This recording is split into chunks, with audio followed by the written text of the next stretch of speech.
I love telling the story of how this business started. My grandfather in 1975. Goes back a long time. This is not cool at all.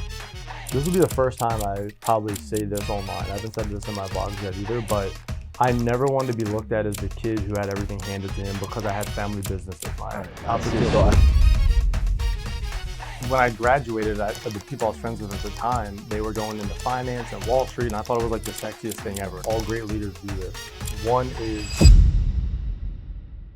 Welcome back to another amazing podcast we have going on here today. My name is Sean McGarrett, founder of Automated Investments Group. If you don't know who we are a digital asset management company focusing in the e-commerce space. And today I have a very special guest.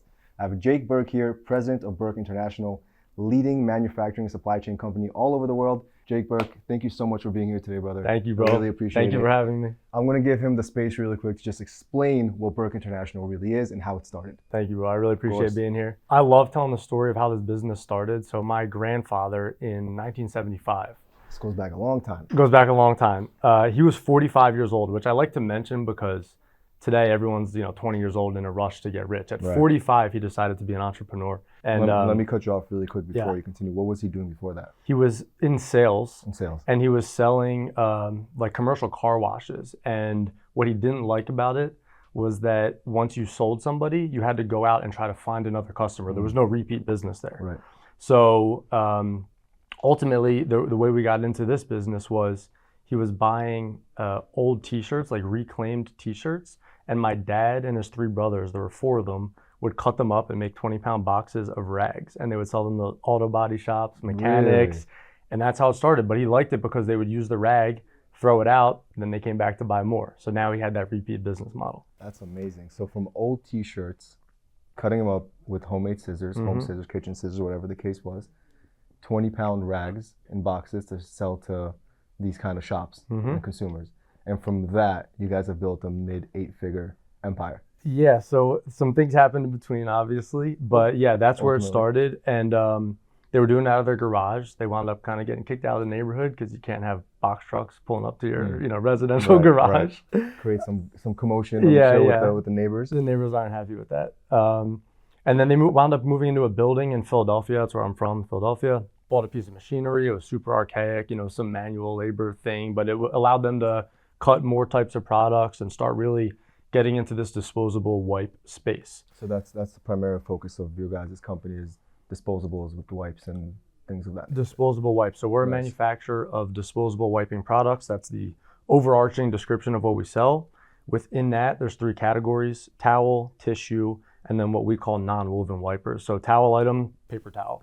Yeah, and a variety of them. There could be 50, 80, 90 varieties of that. There's that many varieties of paper towels? We have 700 SKUs across all three, so it's a lot. It's a lot. I didn't realize there was that many variations of paper towel. All the products that we sell, we call away from home use. So they're items that like a restaurant would use, or a business, a hospital, an auto body shop, nothing that you and I would buy for our home. So it's more like B2B. So that's B2B. Right. So with our business, we sell like B2C products. So like the paper towels that we're talking about is like Bounty and like Kleenex, things of that nature. But you guys are selling like actual commercial use products. Commercial use. So that could mean that, maybe just more sheets on a roll. It's a bigger product that you wouldn't want to put on your kitchen counter. Right. But if you're working in a restaurant, you want a nice, big, robust product or something like that. And then same with like the toilet paper. We make rolls that are this big. You would never put it in your home. And then the wipes, I guess you could, It depends. Yeah, it would be an economical way to go about it. Chipotle, you might have to use that entire roll, who knows. And then the non-woven wipers, this is a category that I always have trouble explaining because it's nothing that you and I would really use. All these different businesses, whether it be aerospace, hospitality, restaurant business, they use disposable wipes to clean, whether they're cleaning a piece of machinery or just a kitchen counter or a table at a restaurant. And there are specialty wipes for all these different applications. So that's really our bread and butter. And those specialty wipes, it's like they have like wipes that are being made specifically for cleaning like wood tables and then like steel tables and things like that, right? Because the fabric of the actual wipe versus the material of the tabletop or whatever has some sort of has to like match in a way, right? If I'm not, I might sound completely stupid, but no, you got it. I think I got that right. You got it. Yeah, basically the application, whatever you need to use it for, determines what we would suggest. So if you need to clean like a gear on a machine, imagine taking a paper towel from your kitchen, it would tear apart. It wouldn't work. Right. I've got a wipe that whether it's wet or dry, you can't even rip it. All these businesses require products like that. So we sell our products solely through distribution. So if you're an end user, you can't call us and buy it. You have to buy it from a distributor. It's about 700 distributors that we service across 15 countries. So we've got a pretty decent reach, but we make most of our products right in Pennsylvania. Wow. So US made majority for the most part. Yeah. And 15 countries. About 15 countries, yeah. That's impressive. It might be 14, 15, 16, but yeah, right around there. How many clients would you say you guys are serving right now? I know that you guys have some pretty big clients and you can't disclose the names, but are there some that you can disclose of that people may know? Yes, some of the clients that we service that you would know, and this is all through our distributors, so we're not selling directly to these companies, but Planet Fitness, about 150 locations. Yeah, they're huge. So if you've been to Planet Fitness, course, there's brown huge, paper towels. Huge gym corporation. Yes, very big. And for me, it's exciting because, selling toilet paper and paper towels is not the most exciting thing, but when your client is Planet Fitness, it kind of gets cool. It's like a brand that I know. But you know what people don't really understand about business? It's the ugly businesses always make the most money. It's not about the flashy businesses. Like you guys are selling paper towels. It doesn't really sound exciting, but you're mid 8-figure company. People in like the HVAC business. Doesn't sound like, who cares about cleaning vents and air ducts, right? But they're making like 9-10 figures a year. Construction business is not the most attractive business, but they're making the most of the money. So even though it's not an attractive business, the money that comes from it is very attractive. It's the boring stuff that usually does pretty well. Yeah, it's the boring stuff. That's impressive. When I went to school, I went to college and I studied business. And I was dead set on going into finance. I wanted to be on Wall Street. You probably have friends that are up in New York with these finance jobs. And I don't think I do. No? No. Okay, well. My majority of my circle now, I guess, I curated my own environment in a way. They're all either lawyers, which is always good to have friends who are lawyers. Sure. Right? Or just in their own business, on their own path. So yeah. No one really in finance. When I graduated, the people I was friends with at the time, they were going into finance and Wall Street, and I thought it was like the sexiest thing ever. And I was like, I got to figure out how to do that. And my in was I was working for a mortgage company, and I wound up getting a job offer from there. But I was kind of toying around with, should I go into the family business or should I do this finance thing? And the whole toilet paper route, I was like, man, this can't be it. Like, this is not cool at all. Toilet paper the rest of my life. And even now, like, you got a bunch of people that are, have all these cool, like, online businesses and stuff. But I've come to appreciate it a lot. So I would appreciate it. Look, if I could have gotten into some sort of family business that's been around for so long, I would have the thoughts of being my own person and starting my own business aside from the family. But there's also something about continuing the family legacy and continuing that empire build that's so special. It's something that can never be taken away from you. For sure. It's like rooted in you. At the time, I wasn't wise enough to think that way, and I appreciate that now. And it's nice to hear you say that because it's a good reminder. For real.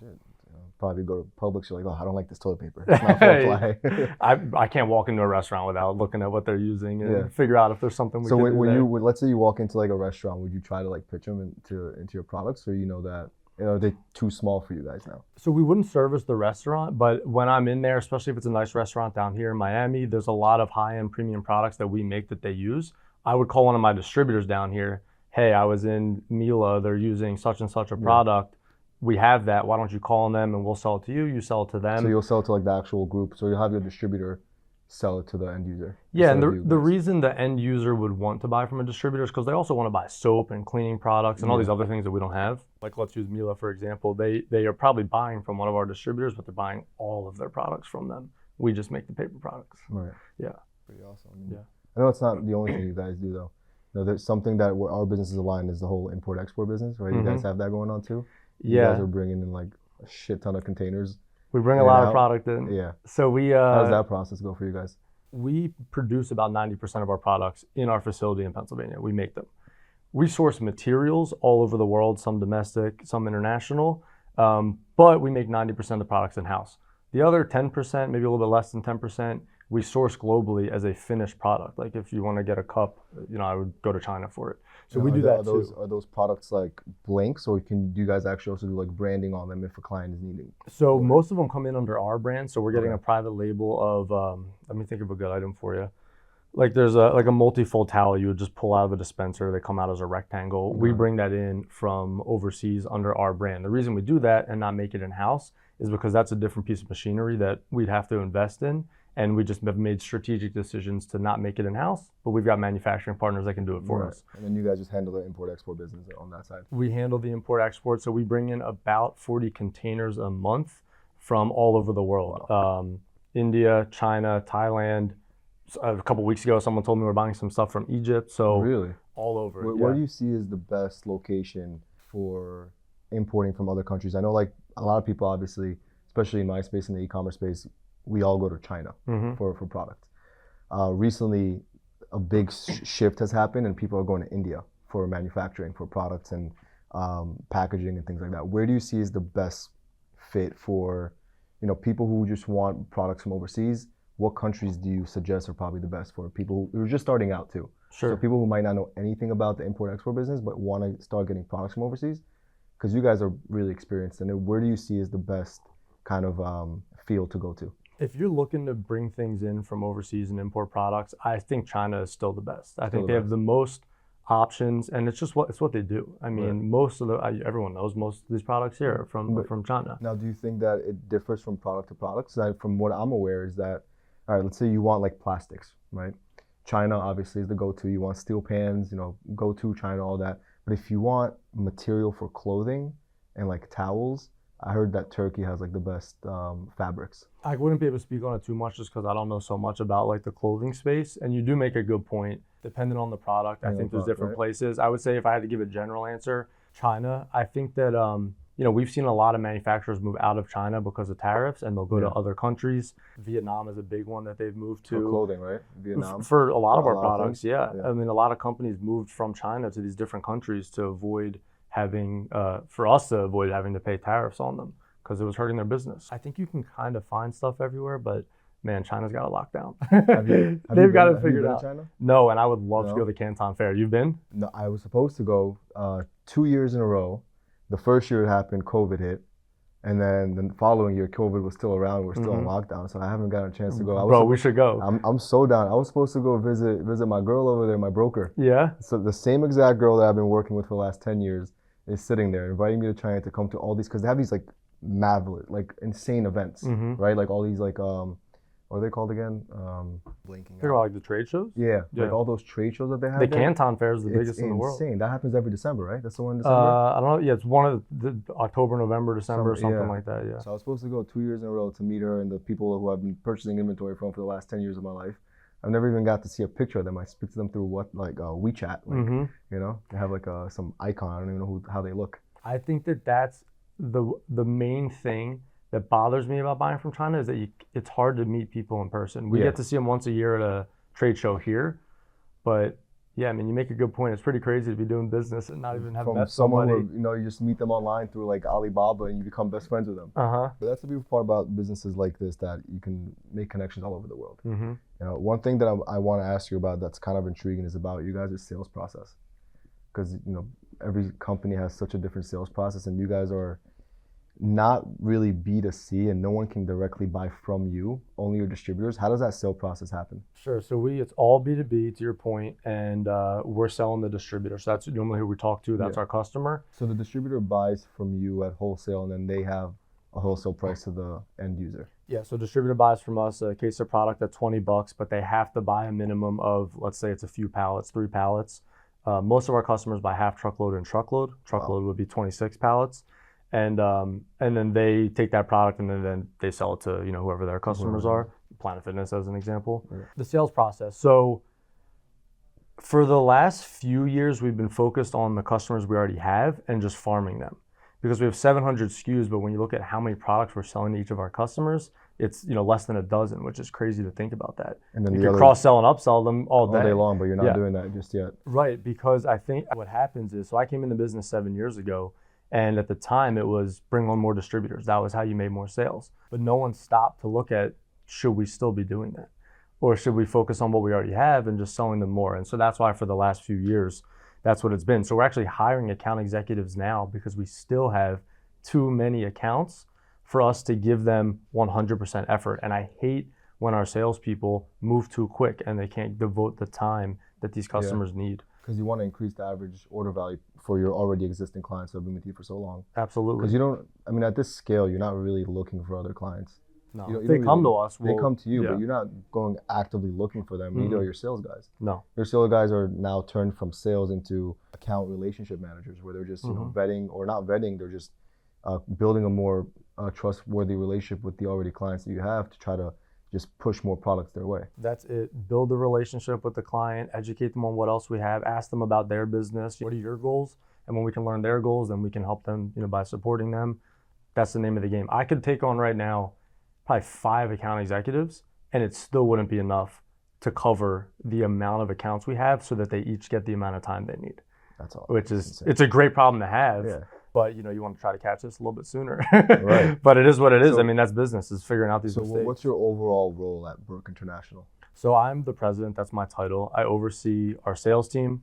I oversee our marketing team. There's someone in between me and our marketing team at this point, and mostly office-related things. So we look at the business in 2 sections, factory and office. So my father is my partner in this business. I'm his partner in this business. And the factory side of the business is more his specialty. He grew up in the factory. Right. He knows these machines. It's experience that I don't have. Yeah. Sure. Yeah. My knowledge is more things on the computer, software systems, CRMs. So that's why it makes more sense for me to be involved. You get to sit back and type away, and then just do nothing all day. And Dad gets to be in the factories. This is the reason that I used to be, for a long time, I wanted to be open on social media about what I do. And what stopped you from that?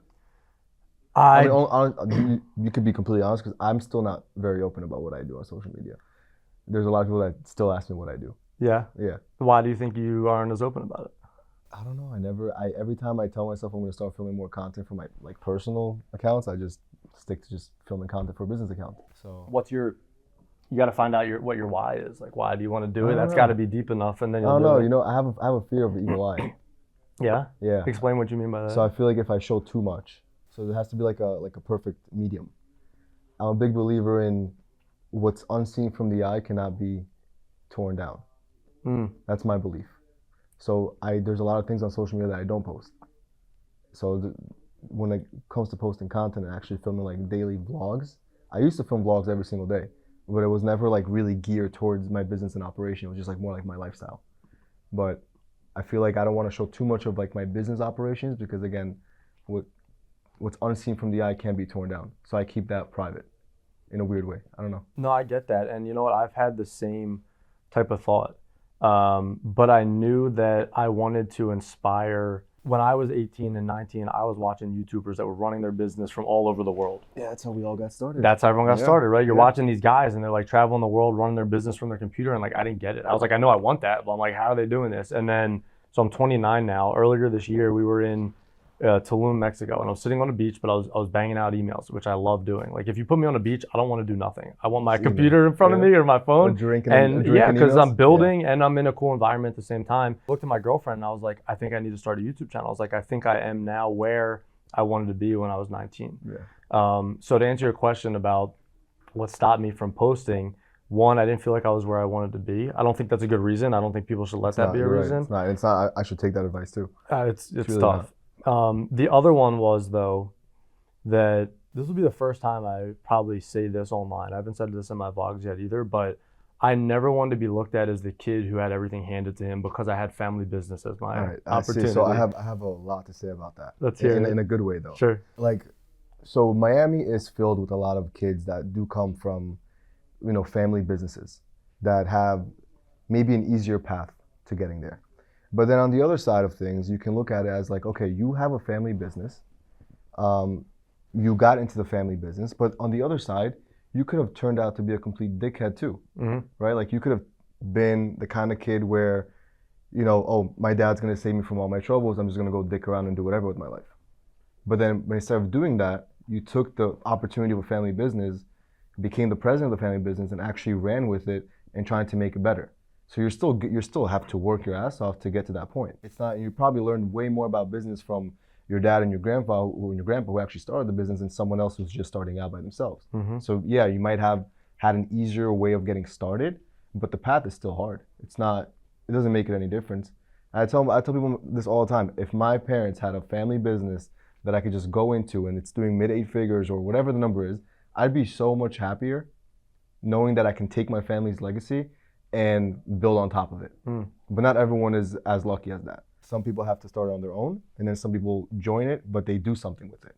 And then you have the kids that do come from a lot of family money, and they take full advantage of it, don't do anything with their life, party 24/7, do drugs 24/7, end up being complete losers that daddy has to save them from. So the outlook is, everyone has their own perspective on it. My perspective is take what you got and fucking do it the best you can. Right. That's it. I appreciate hearing that from you because it's taken me, 6, 7, 8 years to come to terms with it. It's not your fault that your grandpa started, right, this company. It's not your fault that your dad hopped into the family business. Yeah, you should do it too. Why not? It's a family business. I tell people something similar to what you said, which is, well, my family would have not let me take the easy way out. But a lot of people in businesses, I think you should respect someone almost further that they can be taking an easy way and they don't. They choose not to. Yeah. I choose to wake up at 5 every day. I choose to work nonstop. I choose to do everything that I do. And that should speak more. That does speak more. And I know who I am, which is why I'm comfortable saying look, you said it earlier yourself, right? When you were in college, you wanted to go into finance. You didn't give a shit about the family business. Right. You didn't want to go into toilet paper. You didn't want to sell Bounty to distributors, but you ended up doing it. And we can't talk about Bounty. That's my competitor. Oh, sorry. I meant paper towel.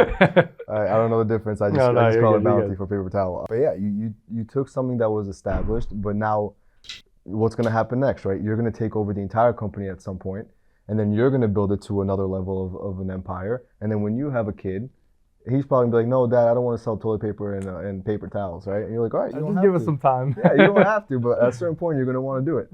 And hopefully your kid turns out the way you did and actually takes what you built and builds on top of it. Because I think it's a lot harder to maintain an empire when it's been built way before you came in to build on top of it than just starting from scratch. I'm the generation that statistically fucks it up. Yeah. This is the one, I believe it's third generation statistically that it goes downhill. Yeah. Thankfully, we're going like this, right. but see, I think, isn't it? It's like a lot harder. Imagine like you built the Empire State Building and then you come in and you're like, I'm going to build on top of it. It's going to be so much harder to build on top of the Empire State Building instead of starting from scratch. Yeah. It's just a hard concept to explain to people, but you are right. I think a lot of people will, when they fully look at it from that perspective, they're like, oh, you know what? Yeah. Because now you're coming into a business that has 700 distributors, 15 countries. You're like, what the fuck do I do? Where do I start? Where do I begin? How do I take this and how do I take that? And how do I grow this section and that section? How do I manage these people? Because you didn't build it from yourself. You came in and had to learn all the functionalities of an already, sustainable business by yourself. So it's a lot more difficult, in my opinion, to do that. Sure. When I came in, my dad said, if you want to make money, you can do sales. Yeah. So I started in sales. Man, I used to grind till 5 o'clock every day, and then when 5 would hit, I would start calling on distributors on the West Coast because I knew I could get 3 more hours out of them. And just persistence. I think that's what built everything. So you were just a little scared of people online saying that, oh, daddy's money kind of You know what it was? It was my ego judging other people that were in family businesses. I was judging those kids. I was looking at them negatively, even though I was in the same position as them. Got it. And so I think it's something I just had to come to terms with and do a deep dive on myself, but I think it was my ego and caring what other people think. But because I'm so confident and I know the truth, I know my work ethic and what I've brought to the business and the things that I've done, that anybody can say anything they want. It doesn't matter at this point. But back then I was more fragile, so it mattered to me. I get that. I get that. It's a part of you that you don't want to kind of show, which is understandable. But let's be real. Up until now. But let's be real. Whether you come from a family business or you do it on your own, once a young individual has some sort of success and people see it online, they're always going to throw something down. Yeah, it doesn't matter. They're always going to try to throw rocks to knock it down. Whether it came from a family business, whether you built it on your own, you could be, a 25-year-old with 3 successful exits somehow, right? And none of it has come from family money, but people will still say, oh, you got lucky, or oh, it's probably had daddy's help, or whatever the case may be, right? So it doesn't really matter what people say online. Absolutely. It's about knowing who you are as an individual, so that's really all it comes down to. The whole mindset on that has to be, swapped around. For sure. I know you're big on mindset, so. I'm very big on mindset. It's your thing, especially with the cold plunge. I don't know how you do it, but should we jump into it? I'll tell you the routine, man. Yeah, I would love to know the routine. I'll tell you my routine. Let's hear it. My routine, I wake up when my body tells me to wake up. typically like 8:30. We have a lot to do here at Automated Investments. Like there's so much work. We have the wholesale offer, we have the private label offer, we have the educational platform, we're building out a tech platform, we have sales guys to take care of the back end team. You know how like you guys have, like you said, you are part of like the online part of your business for Berk International, right? Everything on the computer. And then your dad takes care of the factory. Mm-hmm. Here we have me and the two partners that you met over there. We take care of all the online stuff that's happening every day. And then we have our back end team actually dealing with Amazon, actually dealing with the stores every single day, with our suppliers, with our distributors, buying products, dealing with the wholesalers, and dealing with, we have 4 facilities of warehouses in the US. So one in Connecticut, California, Texas, and Florida. So they do that part, but we do all the front facing part.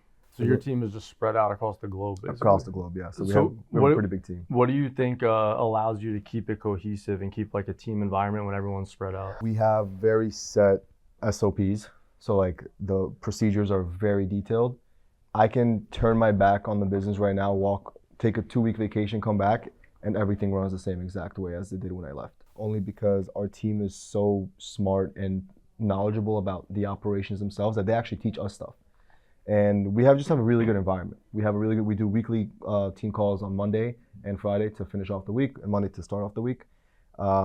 And that's when I wake up early because the calls are in the morning. So Mm-hmm. I'm usually up like 8:30, then I walk my dog, drink my coffee, think about hitting the gym, say I'll just go later, and I end up going later. But I come here, I'm sitting here until like 5, 6 p.m. and then I'm out. You hit on 2 things I really like because I think all great leaders do this. One is you have people that you learn from, and it's not you don't have to be the expert as the leader of the company. I don't want to be the expert. Right. Like I have my experience in 10 years of e-commerce, but we have special people in special positions for special situations. That my expertise is overall knowledge of the entire industry and operations in the e-commerce business. But the people that we hire have specific knowledge with, if they're experienced in this business for the past 5 years, their 5 years of experience is that one specific piece of information that we need. So they're the experts in that, or seasoned professionals in that more than we are. So we hire people that can teach us and help the business grow, because you're not going to know everything. If you're dealing with 100 things a day, you can't know 100 things 110%. But one person that's dealing with the one thing every single day knows that one thing 100%. So that's what we do. We bring on people who are knowledgeable that can teach us, help us, and grow the business alongside our I love it. Yeah. The other thing that you said that stuck out to me was the SOPs, because I feel like a lot of people get lost inside their business, and you guys clearly have spent a ton of time working on your business. Yeah. So you have the systems in place, and that took me a long time to learn, and I wish I had been jumping on that a little bit sooner. You have to. I mean, we've spent 3 years working inside the business. Where we did a mistake was, especially in the beginning process of the first, I think it was like a year and a half, we were working so much inside the business that we didn't get a chance to actually work on the business, so we never created SOPs. And a year and a half now, all we've done was create SOPs. So we still had to work inside the business to see how to create the SOPs. Now we're at a point where we're working on the business, which is the best part. That's how you grow, right? So like the SOPs is like when a new client comes in, what's the first 5 steps of the client? What's going to happen next week? What's going to happen the week after that? What's going to happen the week after that? All through about 6 months worth of SOPs for each client that signs up with us.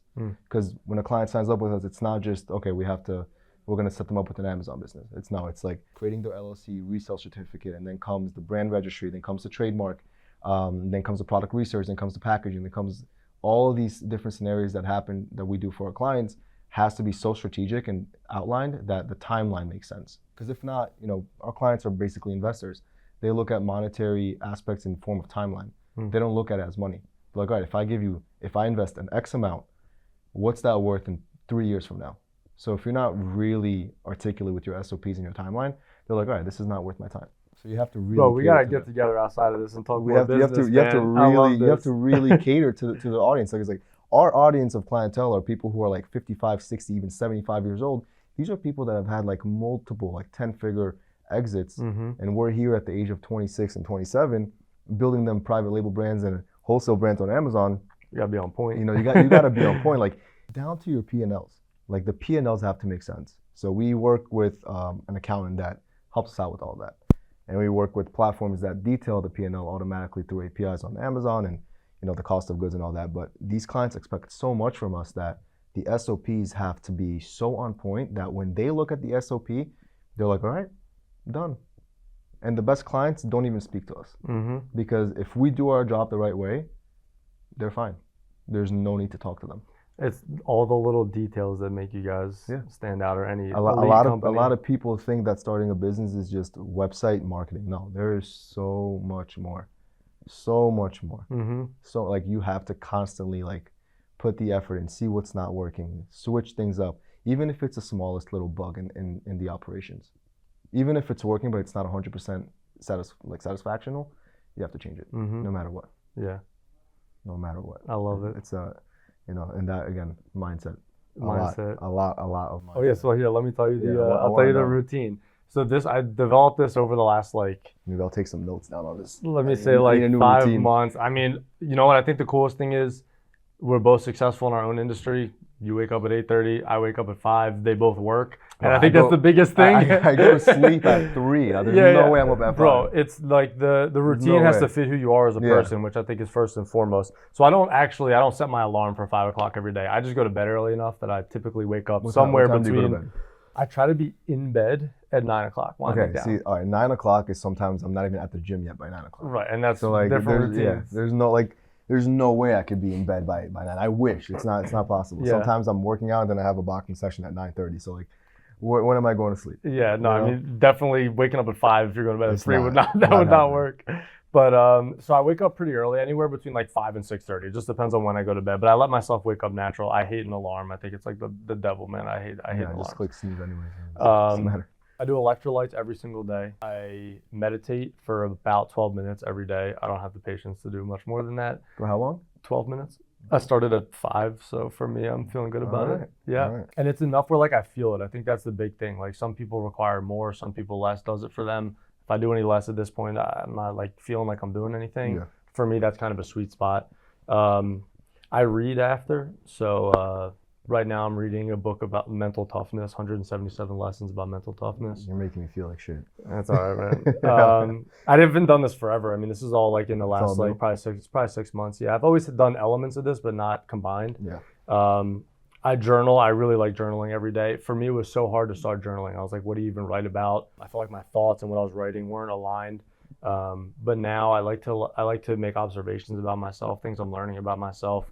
And I think when I write it down on paper, it kind of makes me remember it, and just becomes more real when I take the thoughts and I put them on paper. Yeah, you know I heard this thing that if you have a thought and if you write it down 3 times, like specifically 3 times, it becomes easier to remember. Interesting. So maybe it's like a psychology thing. Yeah. But, like, so your routine is nice. 5 a.m.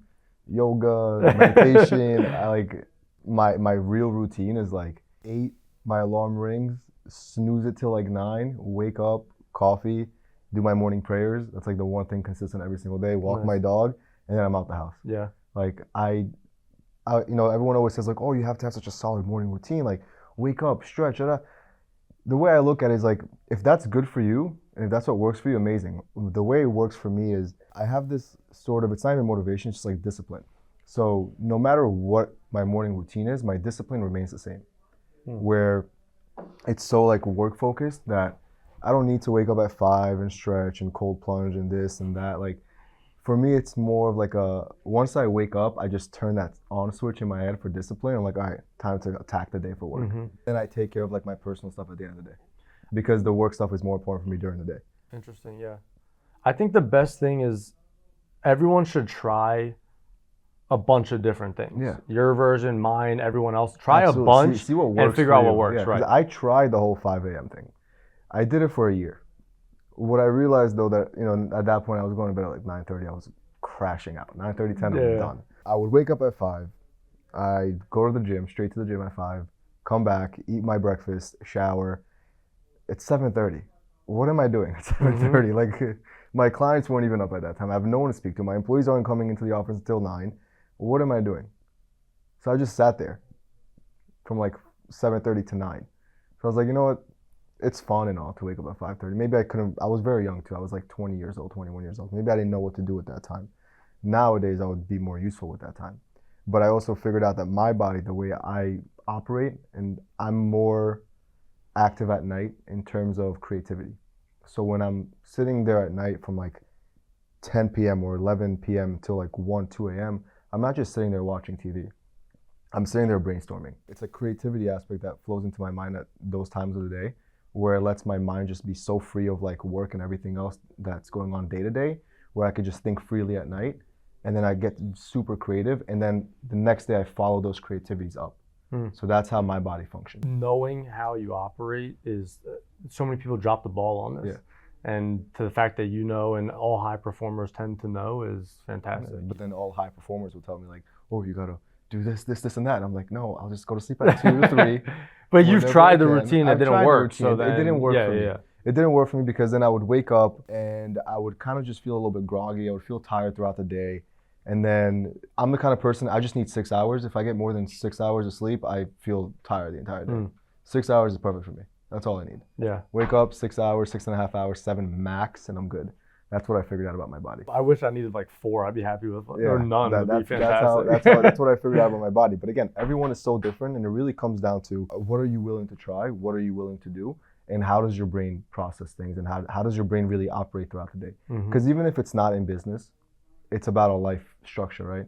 You have to have a specific thought process throughout your life, a specific mindset throughout your life, whether you want to achieve something that's monetary and money, whether you want to achieve some sort of happiness, whether you want to achieve a successful life in terms of family and kids and all that, because sometimes success doesn't always mean money, right?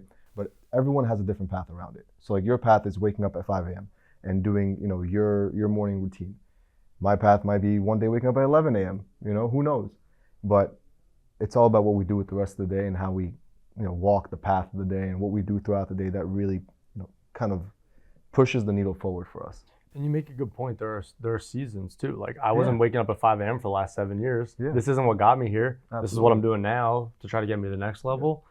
But there's seasons. We could run this back in a year and I might be waking up at, who knows what time. Maybe I'll wake up at 5 a.m. Yeah, maybe we'll flip flop. I mean, look, but you're right. There are seasons. There are seasons. I figured this out. There are seasons where like 3 months where my body just naturally is waking up at like 7 a.m. And then after 3 months, my body's like, no, it's 10 a.m. You're going to wake up today. Yeah. And then it just continues like that for like 2-3 months and it goes back. But if you tell me like, hey, Sean, we got to be somewhere at 9 a.m., I'm going to be up. Right. No matter what time I went to sleep. Yeah. I'll make sure I'm up. That's that discipline. Discipline. Exactly. That's where discipline comes in.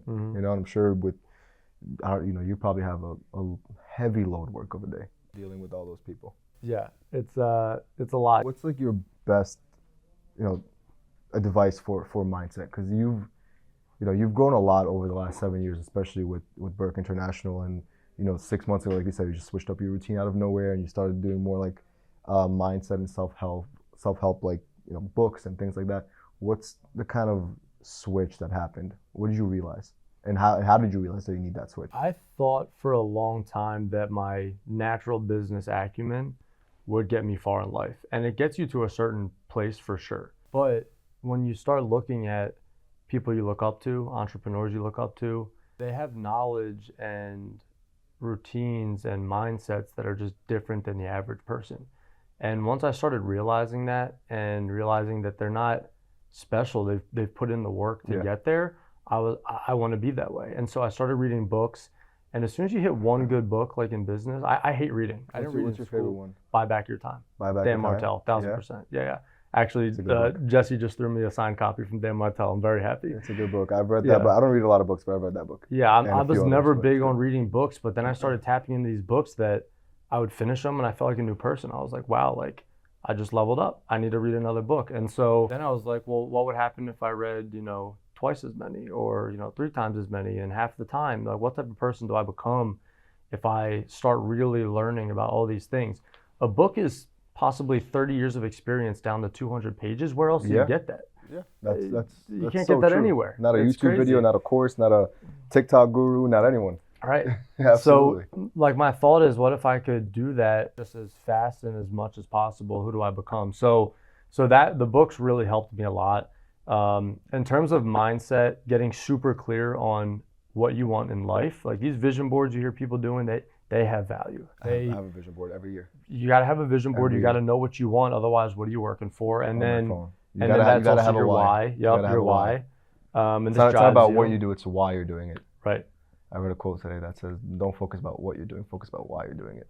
It just goes deeper. Yeah, it helps find your purpose. It does help find your purpose. I think in business too, companies especially small companies, need to know their why for when customers explain. Because when customers ask what they do, I don't say we manufacture products. I tell them the story. They remember the story about the rags in the garage. Storytelling. They don't care if I just say I manufacture products, because so do all my competitors. Yeah. But now I have a story and I have a why. Why do we do it? We want them to have a better experience than all of our other competitors, and so on and so forth. So anyway, so that's where the why comes in. And then I always want to try to be as confident as possible. And for me, and I think most people, confidence comes from holding yourself to the promises you make to yourself. Discipline. And that's I know I should clean my room, but I don't. You lose a little bit of confidence. But if you clean the room, you gain a little bit, and you can do that throughout the day. And that is discipline. That's it. Discipline. So I like breaking it down to the simple level. It's like the small things. People don't get that discipline is like a snowball effect. It's like you do these small little tasks throughout the day that, if you look at it from longevity aspect of like a year, you'll be such a better person in anything you want to accomplish.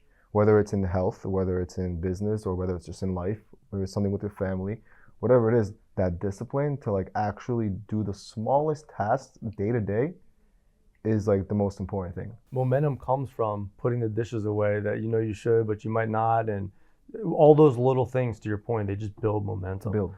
And they help you in business. They do. Putting the dishes away helps you in business, and a lot of people think that sounds ridiculous. Yeah, like when I realized this, when I started making my bed when I was like 21. At that point, like before I was 20, I used to leave my bed like a mess. And then, I still lived at home at the time. So then I realized that if my room is a mess, my brain is a mess, and I can't work. I can't function. So I made a vow to myself. You're gonna wake up, you're gonna make your bed, and you're gonna make sure your room is clean. Ever since I started doing that, when I was in an environment that was clean, my head space was clean, nothing was cluttered, and I was actually able to focus on what I needed to focus. So those things within your environment that's cluttered is going to make business cluttered. So you have to be very disciplined with yourself to like, all right, this is what I have to do, A, B, C, and that's what I'm going to do today, even if you don't feel like it. And it also, in the gym too, when you're tired and you don't want to work out, those workouts end up being the best workouts you ever had.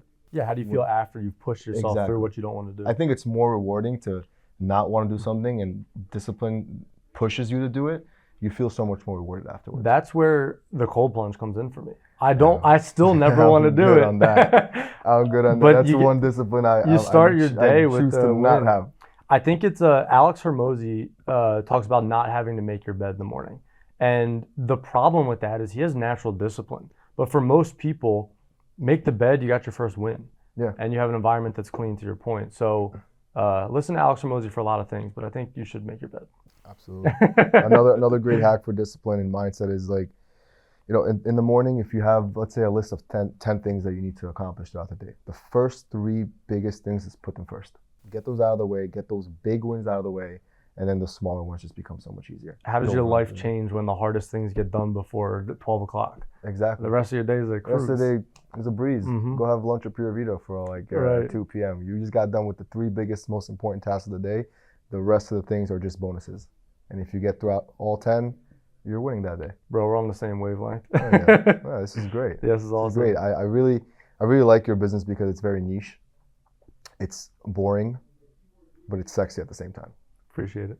Boring business, sexy numbers. Our business is very boring to outside consumers. Like, oh, you guys manage Amazon stores? Yeah, but you don't really understand it.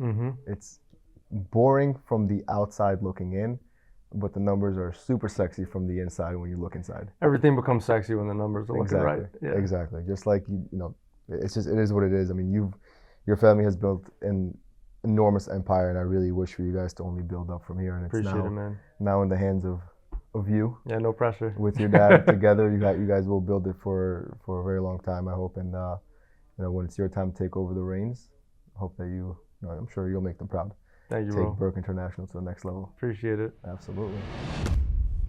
This concludes another amazing podcast. I think one of my favorite ones since we started this entire journey with Jake Berk. Once again, my name is Sean McGill, founder of Automated Investments, your go-to digital asset management. You can find us at automated.investments on Instagram, automated.investments on YouTube, and www.automatedinvestments.com. If you are looking to get into your own Amazon business, wholesale or private label, be sure to reach out to us. I'm going to let Jake Berk here put some final touches on the end of this podcast to plug himself in so you guys can go find him and his business as well. Thank you for having me, bro. Of course, brother. I'm Jake Berk, BerkInternational.com. If you're a distributor and you want to buy paper products, that's where you can find us. The best paper products, by the way. Appreciate that. I have a weekly vlog. It's at Jake Berk on YouTube, Jake with 2 E's, Berk with 2 K's. I also have an Instagram, and that's about it, man. Follow along. All right, awesome. Appreciate it, bro. This is awesome.